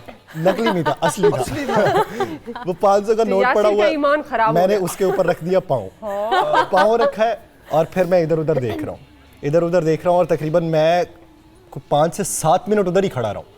फिर मैं नीचे बैठा हूँ, लेसेस अपने खोलने बंद करने शुरू किए हैं, इधर उधर देख रहा हूँ, करते करते शूज के नीचे से 500 निकाला, पॉकेट में डाल लिया और तो यार इतने छोटे बच्चे को किसने पकड़ना था यार? डायरेक्ट शूज रखे बगैर उठा लेना था वो 500 का नोट। ये आप अपना तो नहीं बता रहे?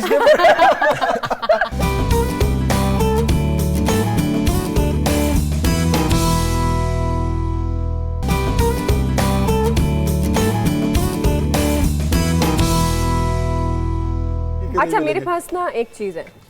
क्या लाई हो? ये वैसे दिखा सकते, कुछ डरे? वो गन? हाँ ये देखिए, क्लोज करें। ये गन बहुत खास है। अब उम्र बता दूं आपकी? उम्र बता दूं? ये तो देखी है। ये देखिए जी, ये गन बहुत खास है। ये मैंने इसलिए दिखाई है ताकि हम यासिर और इकरा से भी पूछ सके। ये गन है जमील के बचपन की गन, जो कि मैं इनसे चोरी लेकर आई हूँ घर से। मेरी सबसे फेवरेट होती थी और मैं और इस गन से ये अपनी सिस्टर को और अपने छोटे भाई को ठुश ठुश करके डराते थे। मैंने सारी स्टोरी सुनी है और फिर मैं ये गन लेकर आई हूँ। ये कौन से वक्त? ये देखें जी, कब की जो बात है? बच्चा बचपन में इन खिलौनों से खेलता होगा, सोचे। अच्छा जी, और भी बड़ा, ये दूसरी भी गन है। ये जमील के बचपन की चीजें हैं और ये बड़ी पुरानी चीजें हैं। अब मैं बता नहीं सकती कि 28 साल, 29 साल, 30 साल, नहीं यार ये वाली जो गन है ना, ये देखें जी, ये सेलो वाली गन है, इसमें बड़ा अच्छा ये म्यूजिक मैंने आता बड़ी है। संभाल के चीजें छुपाई हैं। ये मुझे कब और मेरी कहाँ मदर से इन लाई लॉ हो? ने चीजें दी हैं, वो इस वक्त देख रही होंगी। थैंक यू आंटी, Oh आपने ये my चीजें God, दी हैं। एक मिनट दिखाओ जरा, और नहीं, क्या नहीं, क्या? नहीं, और कुछ नहीं है। अच्छा जी, अब मैं आपको एक और बड़ी मजेदार चीज दिखाने वाली हूँ। ये देखें जी, आज जमील बहुत खुश होंगे। ये है जमील का ड्रेस जो इन्होंने पहली सालगिरह पे पहना। Oh my God. और ये कैप थी। माँ जी, ये कौन से वक्त की बात है? मैं कहाँ था? अच्छा जी, और भी ना, अच्छा हुआ ये था कि इन्होंने पहले ये पहना, फिर जो कि मुझे मेरी मदर इन लॉ ने बताया, तो इनको ये बहुत ज़्यादा एलर्जी कर रही थी, तो इन्होंने कहा नहीं मैं केक, ये छोटे से थे 1 साल के, तो ये केक भी नहीं काटना चाहते थे, फिर उन्होंने शायद ये पहनाया था इनको।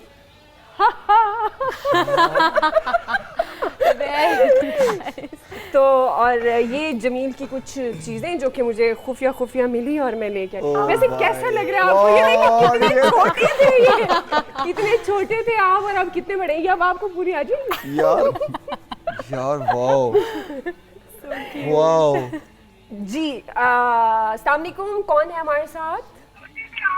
अस्सलाम वालेकुम।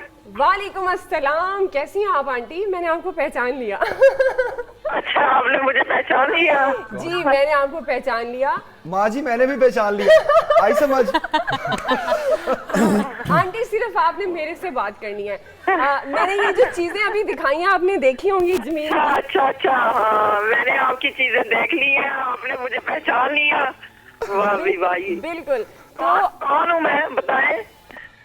आप हमारी माँ है। आप हमारी माँ है। तो आंटी, जमील के बचपन की कोई बात बताएं, कैसे थे ये? बहुत ज्यादा लड़ाका थे, शरारती थे, या रोने वाले बच्चे थे? अच्छा, ठीक है। ये जमील माशाल्लाह बचपन में बहुत शरारती था। बहुत शुक्रिया, आपने अपनी माँ को ऑनलाइन पहचान लिया। ये आपकी मोहब्बत। बहुत शुक्रिया आंटी, ये आपकी मोहब्बत। अब आप जल्दी से जमील के राज खोल दें। बचपन की ये मैं बात आपको बताती हूँ सबसे पहले कि ये माशाल्लाह बचपन में बहुत शरारती था जमील। इसका जो छोटा भाई था वो बहुत रो रहा था, शकील जी।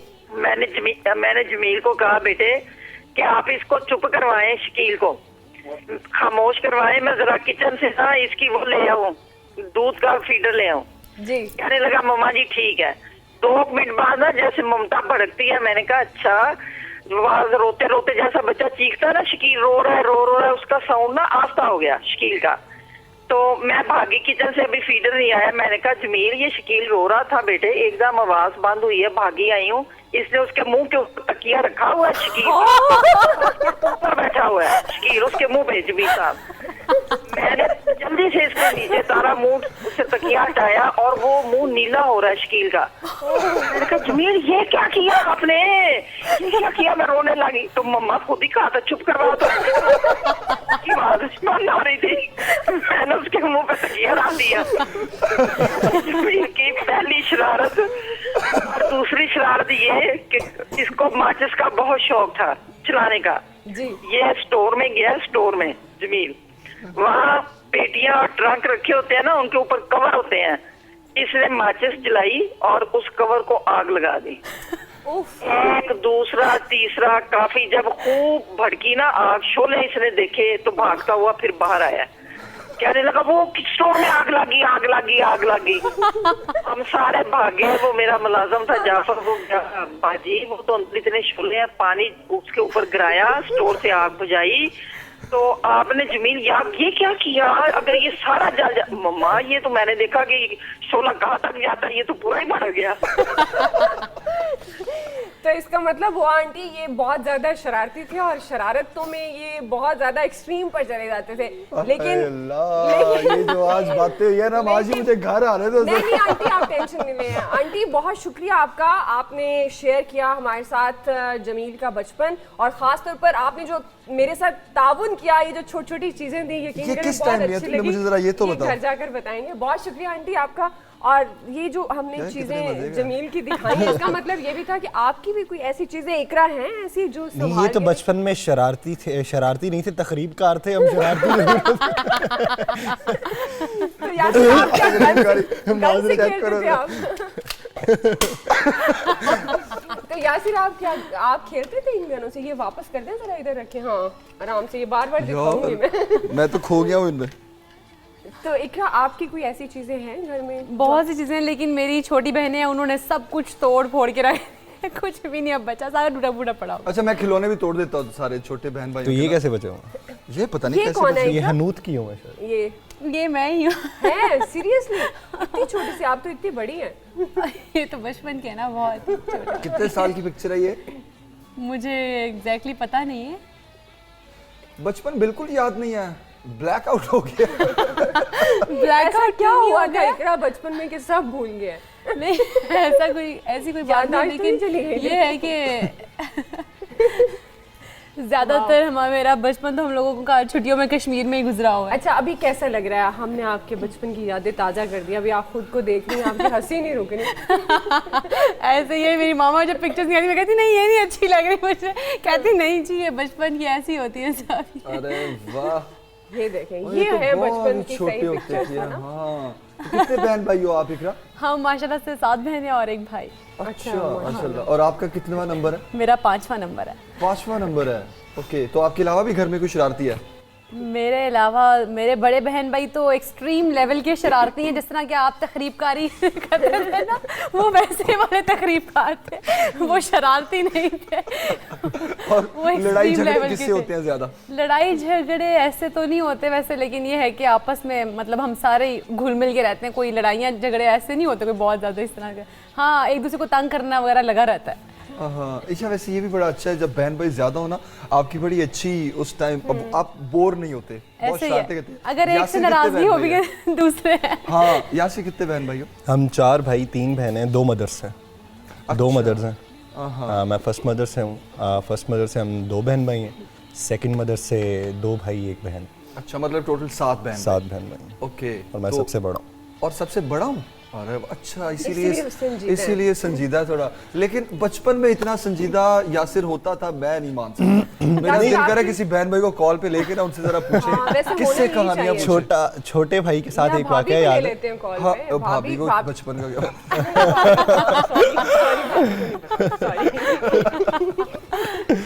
छोटे भाई के साथ एक वाकया याद है कि शुरू में मैंने बाइक चलानी शुरू की, तो 6ठी क्लास में था, 6ठी 7वीं में।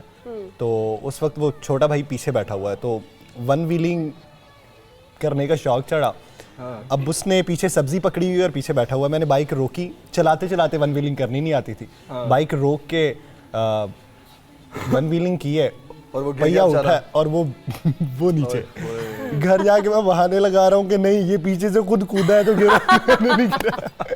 या सिर्फ मार किससे पड़ती होती थी बचपन में ज्यादा? अब्बा से बात पड़ती थी। सही वाली मार पड़ती थी? बहुत। क्या वाइपर टूटे हुए हैं, उन्होंने झाड़ुओं से मारा हुआ है। हेलो, इसका मतलब शरारती हुआ तो इस तरह की मारे भी पड़ी है। मतलब उन मारों ने संजीदा किया, कह सकते हैं। सबसे ज्यादा मार किस चीज से पड़ी है? वाइपर से? वाइपर से। हमारे घर के अक्सर वाइपर जो है वो टेढ़े हुए होते थे, वो मेरी वजह से होते। अरे वाह, आज झूले के पास वो भी आप।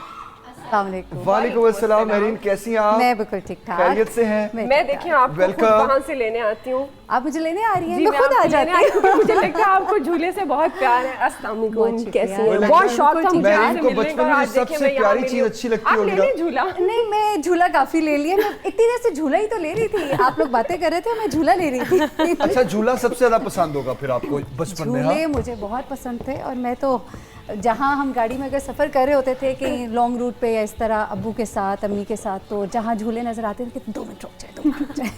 और ये झूला बड़ा खूबसूरत है, इस झूले को तो बल्कि जूम करके दिखाइए, बड़ा ही खूबसूरत झूला है ये। अगर आप इस पर अभी बैठ जाती तो ये जरा ज्यादा अच्छा लगता, झूले की शान बढ़ जाती। पहले मेरा दिल किया मैं ऐसे ही करूं। अच्छा जी, महरीन भी हमारी 92 फैमिली का हिस्सा है और आपको भी हम वेलकम करते हैं। हमारे ये भी 2 सितारे जगमगाते, बहुत ही प्यारे सितारे। आप हमारा बड़ा सितारा, ये मेरे स्टूडेंट्स भी हैं दोनों। अच्छा, हमारे टीचर है, आप बड़ा सितारा, ये छोटे सितारे, लेकिन सारे सितारे हैं। सारे सितारे। अच्छा, आप इनकी टीचर भी हैं? मैं इनकी टीचर। बिल्कुल। ओके, तो फिर आपसे पूछते रहे इनकी शरारतें। नहीं, वो मौका नहीं मिलता इनको शरारतों का, वो बड़ा स्ट्रिक्ट सा माहौल होता है, कैमरे ऑन होते हैं, क्लास होती है। अच्छा, ओके। रिकॉर्ड हो रहा था सब कुछ। आज आपने टीचर नहीं बनना, आज आप हमारे साथ अपना बचपन शेयर कर रहे हैं। हाँ, आज बच्ची बन जाए। सारे एक होता है वक्त के लोग कहते हैं ज्यादा बच्ची ना बनो हैं, और आज हमें कहा जा रहा है कि बच्ची बन जाए और आज अफोर्ड कर लेंगे। थोड़ी देर चले हम कोशिश करते हैं अफोर्ड करने की, कोशिश करते हैं। तो कैसा था आपका बचपन? बहुत शरारती थी या बहुत संजीदा, या बचपन में तय कर लिया था बड़े होकर करंट अफेयर करना है? हाँ, बचपन में अच्छा नहीं, मैं बचपन से ना वो नीलाम घर और ये वो टाइप की चीज़ें बच्चे बिठा के और वो सारा वो करती थी, लेकिन ये बचपन मेरा बहुत मज़ेदार था। My father is a retired naval officer, तो हम कराची और इस्लामाबाद, ये 2 स्टेशन होते हैं नेवल ऑफिसर्स के, तो हमने बहुत मज़ेदार वक्त गुजारा है। वो जो फोर्सेस वालों की एक लाइफ होती है, बड़ा ही एक सिक्योर्ड सा इन्वायरमेंट होता है, रात के 1-1 बजे तक साइकिलें चलानी और साइकिल पे निकल जाना, सारी दुनिया से घूम के वापस आ जाना, पापा को पता भी नहीं कहाँ से होके आए हैं, लेकिन things were very good at that time. I think हमारे जो बच्चे हैं ना, वो मतलब आई हैव 2 daughters, और मुझे लगता है कि उनको वो चीज़ें उस तरह से नहीं जैसे हम लोग अवेलेबल थी। मैं ज़्यादातर ना मैं दरख्तों पे पाई जाती थी। वो कैसे? दरख्तों पे कैसे? अभी भी आपके ऊपर चढ़ने की कोशिश हमें लग वैसे ही रहा था। मैं हमारे ना जो फोर्सेस वालों के घर होते हैं ना, वो बहुत बड़े होते हैं, आपको पता है, उनके लॉन्स बहुत बड़े होते हैं, तो उनमें दरख्त बहुत होते हैं। अब वो हमारे जिस तरह हमारे पास जो घर था उसमें बहुत से फलों के दरख्त थे, लोकाट था, जामुन था, आम थे, और मुझे नहीं याद कि बचपन में मैंने बाहर से फ्रूट खाया हो, यानी अबू लाते थे, लेकिन मैं हमेशा दरख्त पे चढ़ के अपने हर दरख्त की ना टहनियां बनाई। मतलब आपका फ्रूट खाने का जो अंदाज था, और दरख्त पे चढ़ के मेरी 3 टहनियां थी, उन टहनियों के बीच में ना मैंने अपनी वो सिटिंग पोस्टर एक बनाया होता था, और मैं यूं तोड़ के लोकाट पे छील के मैं खा रही होती थी, और लोगों को जब मिलती नहीं थी कहते थे दरख्त पे देख। एक मिनट महरीन, यहीं से कंटिन्यू करेंगे इसी दरख्त से। पहला लोकाट का दरख्त था, इसी दरख्त से वापस आएंगे जी एक ब्रेक के बाद। आपने कहीं नहीं जाना, देखते रहिएगा सबसे मेरे पाकिस्तान।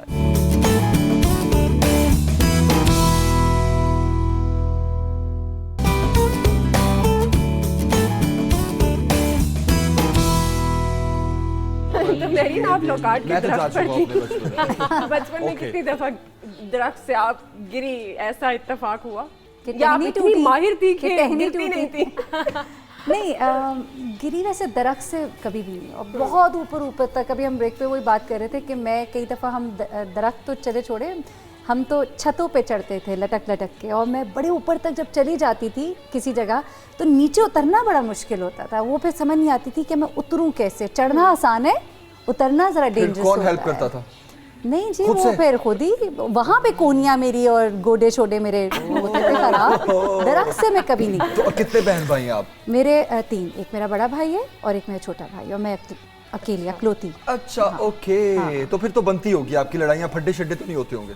लड़ाई असल में जो छोटा था उसके साथ मेरा बड़ा एक वो मदरली वाला वो, और एक वो बड़ी बहन वाला वो वाली चीज़ थी, और बड़े भाई और जो बड़ा था उससे गैप ज़रा थोड़ा था, तो उससे भी मतलब फ्रेंड भी था, और वो उससे डांट भी बड़ी, और इस तरह वो ज़रा बहुत, यानी कि हम यूनिवर्सिटी में जब आए तो वो मेरा सीनियर था, तो तब भी बड़ी वो हर वक्त एक वो आई बॉल्स अप होते थे हर वक्त ही, वहाँ क्यों खड़े हो, वहाँ क्यों बैठे हो। बड़े भाई, तो बड़ा भाई जरा बड़ा रोब। हमारी गली में कोई एक्स्ट्रा गाड़ी नहीं एंटर हो सकती थी, जब गाड़ी एंटर होती थी तो भाई अगर बाइक खड़ा है तो उसने यूं हाथ करके गाड़ी के अंदर से चाबी जरा वो था थोड़ा लड़ाका सा। और वो अच्छा, चले फिर ये बताएं, दोनों भाइयों में से किसको मार पड़वाई हो आपने किसी ऐसी गलत बात पे, कुछ शिकायत लगा के? छोटे को बड़े से? छोटे को बड़े से या मैं भाइयों को अम्मा अब्बा बचाती से? होती थी, मैं भाइयों को बचाती, मुझे जरा थोड़ा होता था कि इनको पिटाई ना ही हो ना, यानी कि वो, जबकि मुझे अगर कभी डांट पड़ती थी ना, मेरा बड़ा वाला साइड पे खड़े होकर थोड़े दान यूं करके, तो मैं कहती थी है मैं तो इसको बचाती हूँ, तो ये क्यों ऐसी है? शायद लड़कों में वो चीज़ होती है एक ना, लेकिन अल्लाह का शुक्र है दोनों भाई जो है ना वो बहुत ज़्यादा केयरिंग है, बहुत तो अल्हम्दुलिल्लाह। मैं अभी जो सारी ये गेम्स आप सेट पर देख रही हैं, झूले भी हैं, इनमें से कौन कौन सी आपने खेली हुई हैं? अच्छा देखो, वो जो वॉकर और ये छोटे घोड़े वाली है ना, वो तो टाइम मुझे याद नहीं है ठीक है और वो जो कुर्सी है ना, वो वाला टाइम भी मुझे याद नहीं है, लेकिन आई एम श्योर कि ये सब मैंने किए होंगे, ठीक है ना। तो ये सारी गेमें खेली हैं। खेला हुआ आपने? स्टापू, हाँ स्टापू खेला हुआ है, बहुत खेला हुआ है। ओके, रस्सा भी फैलांगा हुआ है? रस्सा भी फैलांगा हुआ है, प्लीज मुझे तो अब क्या है ना देना कि रस्सा फैलांगा। याद है कैसे खेलती थी आप स्टापू? आज जरा खेल के आज जरा मैं खेल के नहीं दिखा सकती, जो मेरी जूती है उसके साथ। तो हमें फिर पता कैसे चलेगा क्या? मुझे लूडो खिलवा ले, स्क्रैबल खिलवा ले, और लूडो तो अब भी खेल लेता है बंदा। ये देखे ना, ये जो आपने रखी हुई है, ये एक बड़ी मजेदार गेम हुआ करती थी, ये बड़े मजे की इसमें आपने डाल ये हाँ ये अगर आप देख सके, ये आए जरा फिर स्टापू हो जाए। अब देखते हैं कि आए जी, सब देखते हैं मेरी सिस्टर स्टापू खेल रहा था कि आपने हील्स तो नहीं पहनी? नहीं पहनी हील्स भी पहनी। हाँ पहनी भी है तो उतर जाएगी। नहीं उतारूंगी, हील के साथ खेलूंगी। मुझे ना इस गेम का वैसे इतना नहीं, मैंने शायद ना खेलते हुए भी कम ही देखा है। चलो आज देखते हैं फिर ये। तो आज महरीन से सीखते हैं हम। महरीन ये अच्छा भूल गया है ना, तो इसमें तो स्टापू में तो वो एक वो भी ये इस्तेमाल कर सकते हैं हम, क्या कहते हैं आज? अच्छा ये जनाब, जिन लोगों ने, जिन बच्चों ने नहीं खेला तो उनको जरा मैं बताऊँ, ये गेम ऐसे होती थी कि ये मैंने भी बहुत खेला, तो एक इन्होंने गमला तोड़ा है और हम तो सड़क से कोई भी पत्थर पकड़ के, और ये पहला खाना होता था। अब देखो भूल गई है हाँ, शूज आप ये इसके नहीं ओके। अच्छा, और उसको फलांग के आपने यहाँ जाना होता था, फिर आप यहाँ पे ये 2 पाँव रखते थे, फिर ये फिर यूं, वो पीछे रह जाता था। हाँ नहीं, फिर यूं फिर उसको उठा के और ये क्रॉस यूं करना। अच्छा, तो उसके बाद आप दूसरे खाने में पहुंच जाते थे एंड सो ऑन। तो इसमें बारी कैसे जाती थी वैसे मुझे याद नहीं आ रहा, क्योंकि मैंने भी ये खेला बहुत है, लेकिन इसे खेला लेकिन मुझे भूल गया। मैं बताती हूँ, आई थिंक इसमें कुछ ऐसे होता था, ये दूसरा खाना है ना, तो अब मुझे फलांग के यहाँ से शायद उधर जाना होता था, तो जितने आप खाने फलांग सके, और ये स्टॉप पॉइंट होता था, ये स्टॉप पॉइंट। अगर आपका इधर आप पहुंच गए हो तो आप यहाँ 2 पाँव, फिर फलांग के आपने खेले भी क्या? खेले, लेकिन मुझे याद ही नहीं है। इससे अंदाजा लगाए मैं सबसे यंग हूँ, क्योंकि मेरी याददाश्त में ये चीजें हैं। देखें जरा। अच्छा ये बताएं मेरीन, अब आपके जो बच्चे हैं, अब यू हैव 2 डॉटर्स, हाँ। तो वो उनको तो इन गेम्स का नहीं पता होगा। ये वाली गेम्स शायद पता नहीं कोई खेले होंगे बच्चे, इनके कजन्स माशाल्लाह बहुत सारे हैं, दाद को नान को दोनों के मिला के माशाल्लाह। तो बेसिकली ना हम आज ये थोड़ा कंपैरिजन भी कर रहे हैं, अपनी यादें तो हम ताज़ा कर ही रहे हैं, लेकिन बेसिकली ये भी बात करें कि जो आजकल के बच्चे हैं ना, वो like more into tablets and mobiles, YouTube, Google. अच्छा आई मेक श्योर कि मैं अपने बच्चों को बाहर निकालूं। आई लिव इन अस्करी, वहाँ पे थोड़ा एनवायरनमेंट ऐसा है, रात को हम तीनों माँ बेटियाँ साइकिल लेके निकल जाते हैं, तो हम बड़ी ये चीजें मतलब हम ये करते हैं। उसके अलावा मैं उन्हें पार्क लेके जाती हूँ, ये यासिर आओ चलो चलिए बैठ जाए, लड़के भी ले सकते हैं झूला। यासिर पिंगा कभी लिया ना, यासिर इस पे बैठेगा तो डायरेक्ट टूट ना जाए। पिंगा पाइया ने नहीं मजबूत है। यासिर कह रहा है, यासिर जरा आओ। बचपन में देखें क्या होता है, बचपन में ये नहीं होता कि ये लड़कों की गेम है, ये लड़कियों की गेम है, ये होती थी लड़कों की गेम स्पेशल। आओ तो आओ, बढ़िया पिंगा पाइया ने आज लवो। हाँ आए। इकरा तुमने वो खड़े होके, वेरी नाइस। चले जी याद, वेरी नाइस। चले जी, अब झूला लेते हुए ब्रेकिंग न्यूज हो जाए। ये ऊपर से गिरी तो मेरी ब्रेकिंग न्यूज पक्की है। बड़ा पक्का था हमें भाई। और यासिर मैं तुम्हारी ब्रेकिंग न्यूज दूंगी। ओके जी, यासिर झूला लेते हुए गिरते बच गए। इकरा हो जाए ब्रेकिंग। अच्छा इकरा, कभी वो खड़े होके वो पिंगे नहीं है, वो जो यूं करके चढ़ाते हैं, ये है थोड़ी तो सी इकरा आपको है बल्कि ये झूला देख के मुझे अपनी पुप्पी याद आ जाती है। मैं जब छोटी थी बहुत प्यार करती थी मुझसे, और वो झूला देख के ना तेजी से भागती थी और खुद नीचे से निकल जाती थी, और वो इतना ऊंचा वो होता था। मुश्किल है। अच्छा तो ये देखें जी, अब इकरा अपने बचपन की याद ताज़ा इकरा अपनी बचपन, ये वैसे इकरा लिया आपने ये वाली इकरा में झूला सूट करता। एक दोस्त पीछे होती थी जो बाद में कहती थी यार मैंने ज्यादा दी है झूले, मुझे भी ज्यादा दो। चले अच्छा वो पैनल कह रहे हैं ब्रेकिंग न्यूज आ रही है, तो इकरा आप ही कर ले वो ब्रेकिंग न्यूज। इकरा नैब में पेश हो गए कोई भी नवाज शरीफ का फैसला तो नहीं। अच्छा, आज की बड़ी खबर क्या है? आज की इंपॉर्टेंट स्टोरी क्या? इधर ही बैठे हुए। अच्छा ये देखिए, ये तो वैसे बहुत ही छोटा बैट है, इससे हम खेले होंगे डेफिनेट। अच्छा जी, यासीन इधर आओ जरा। ओके, आप लोग अपनी गेम्स खेलो, हम लड़कियों की गेम्स में क्या करेंगे? बचपन में ना यासिर ये गेम याद है? पिट्ठू गोल गरम। पिट्ठू गोल गरम। हाँ, ये आप लोगों को पता है इस गेम का? पिट्ठू गरम। हमारे उधर पिट्ठू गोल गरम कहते थे इसलिए मुझे। और इसको मारना होता था गोल बॉल की वजह से। आपने खेली है? या फिर जो निशान पड़ता था वो गोल होता था। ये भी हो सकता है। मैंने बहुत लंगड़ी पाला, खो खो, पिट्ठू गरम। लंगड़ी पाला एक वो होता था, उसमें 2 टीमें होती थी और जो खिलाड़ी होते थे वो मतलब वो लंगड़ा होके उन्होंने पकड़ना होता था दूसरी टीम को जो दोनों टांगों पे भागती थी। हाँ, यस रिमेंबर लंगड़ी हाँ, पाला। लेकिन उसमें क्या होता था कि वो फिर अगर उसका पाँव नीचे लग गया तो वो फिर एक तो वो होता था ना पाँव कि लगा नहीं सकता ना, एक जिसमें वो- 2 लोगों के पाँव एक बांध दिया करते थे। नहीं, वो तो रेस होती थी। वो तो रेस होती थी। अच्छा, दूसरी कौन सी? खो खो। खो खो, खो खो तो सबको ही आती है। गोगो। एक खो खो मजे नहीं की नहीं, थी। खो मुझे हो जाए बर्फ पानी हो जाए। ओके, बर्फ पानी खेलते कैसे थे? बर्फ पानी मजे की या थी। वो क्या आप कहते हैं, बंदर किला? बांदर किला। यार वो गेम क्यों नहीं रखी नहीं, आपने? वैसे एक सेकंड, खो खो आप लोग को नहीं पता है? आप बताइए हो कौन सकता है सी कि होगा? खो खो इलाका ही वो आपका मैं नाम बताती हूँ, कोई 2 और है। टीम्स होती है जिसमें वो यूं खड़ी थी, वो गोगो थी। सुनो, वो शायद गोगो की हाँ, खो खो गोगो, नहीं, खो खो गोगो हम होती कहते है। हैं। क्या होता क्या था उसमें उसमें? गो मिलती है तो आप फिर उसमें भागते हैं। टीमें खड़ी होती है, एक टीम होती है जो मजे खड़ी की होती है, थी। एक इस फेस और एक ऑपोजिट फेस यूं खड़ी होती है और बीच में से हम गुजर सकते हैं और उनके बंदे ने भाग के आपको पकड़ना होता है, जिसको गो का गो होती है। मुझे खो खो याद है।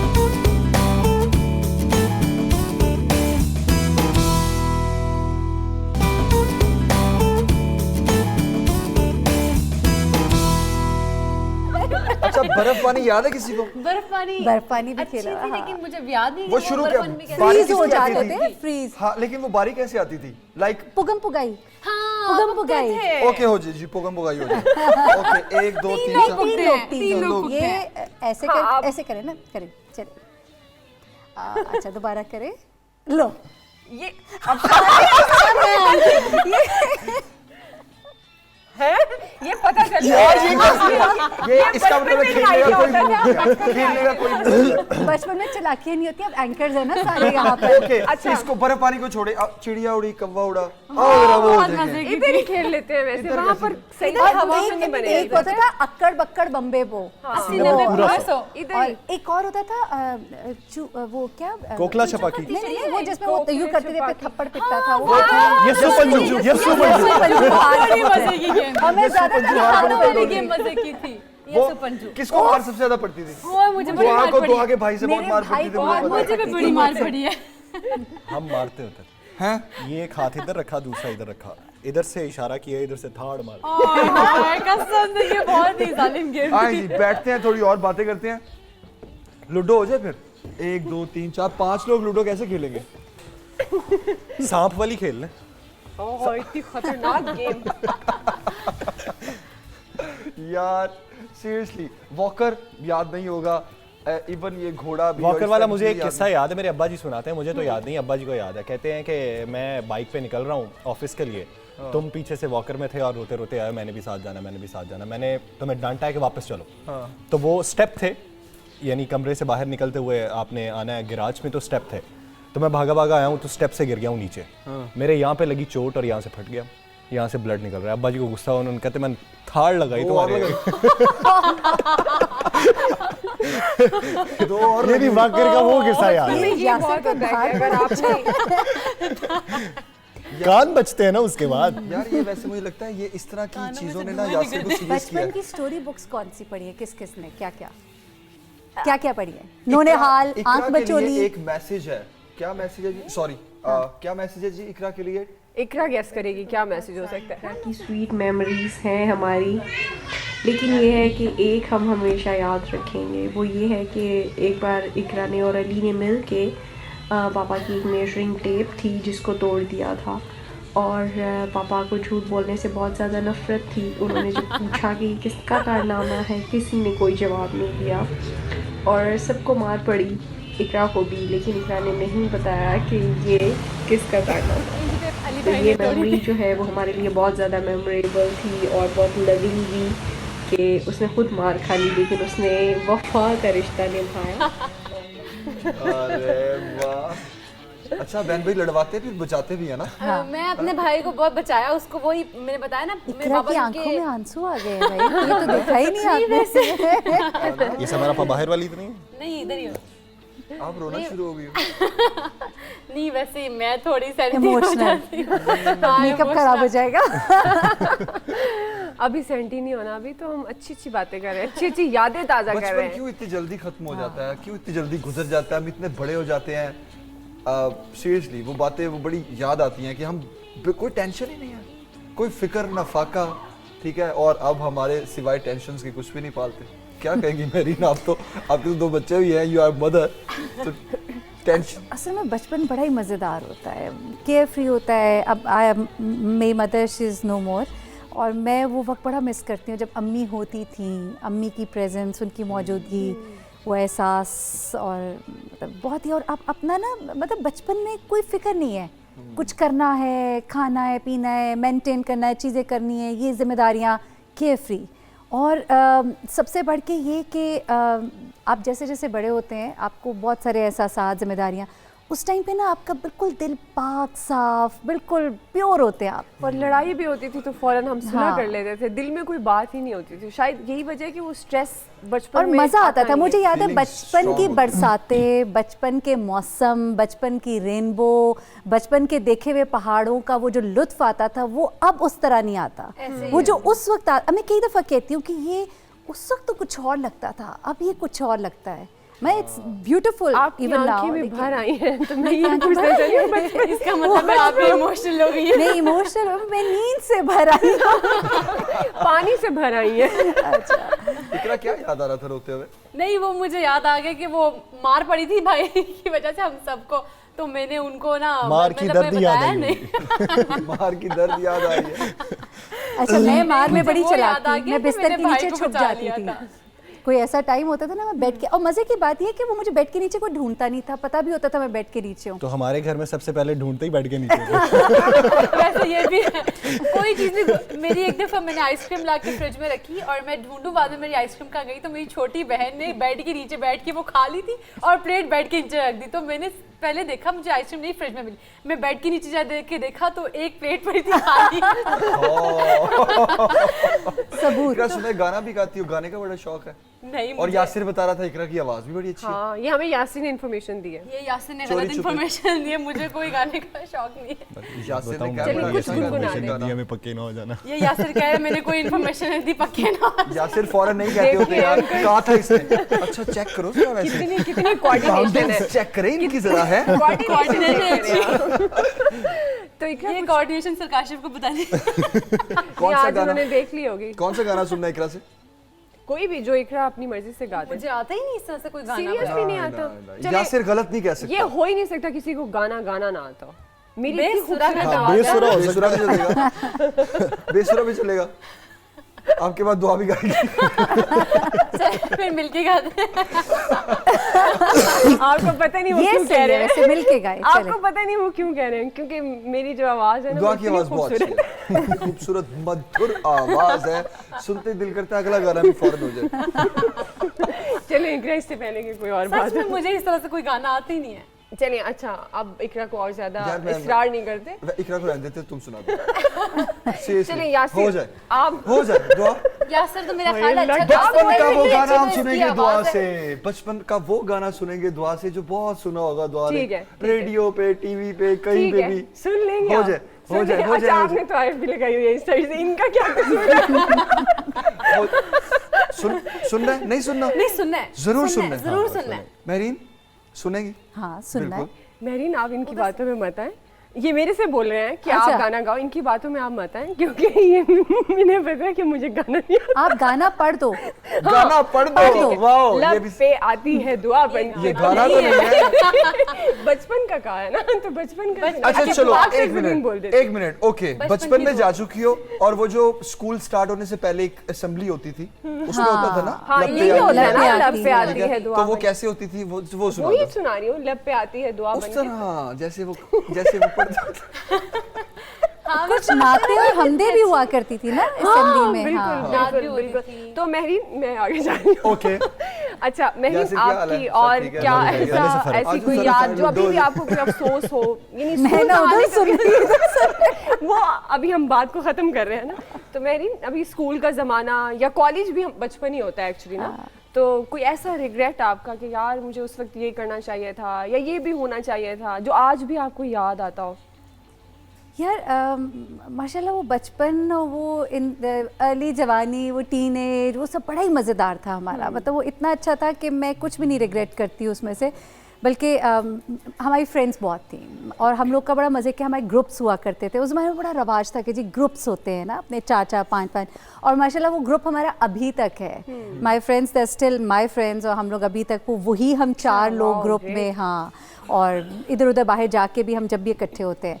और उसमें ये कि हम लोग स्कूल के बाद, कॉलेज के बाद बैठना घरों में एक दूसरे के, हम इवन नाइट स्टेज करने, पार्टीज़ में जाना इकट्ठे, और ये वो सब कुछ बड़ा कुछ था। It was too good. कुछ ऐसा नहीं है जिसको आप कहें कि ना होता ना हो। हाँ सही। अब मेरे ख्याल में हाँ, इजाजत लेते हैं। मैं ये कहना चाह रहा हूँ कि टाइम खत्म हो गया है। इतनी इंटरेस्टिंग बातें मैं चाह रहा था और भी करते। मैं एक चीज़ कहना चाह रही थी, वो कुछ किताबें मेरे जहन में आई थी, वो मैं सिर्फ कहना चाहती थी कि वो कौन कौन पढ़ता था। Naunihal, Aankh Macholi, Shoki brother, inspector Jamshed, Nancy Drew, famous 5, किताबों के बगैर मुकम्मल नहीं हो सकता बच्चे। इमरान डाइजेस्ट, हाँ, inspector Jamshed series, Archie comics. आप तीनों का बहुत शुक्रिया। Thank you so much. आपके बुलाने का शुक्रिया। आपके बुलाने का शुक्रिया। और वक्त का पता ही नहीं लगा, बड़ा मजा आया। चलो जरूर भी दोबारा भी आप लोगों को अभी बुलाएंगे। हम आपसे इजाजत चाहेंगे। कॉपी कैट बन गए हम फिर से। फिर से अभी हम आपसे इजाजत चाहेंगे।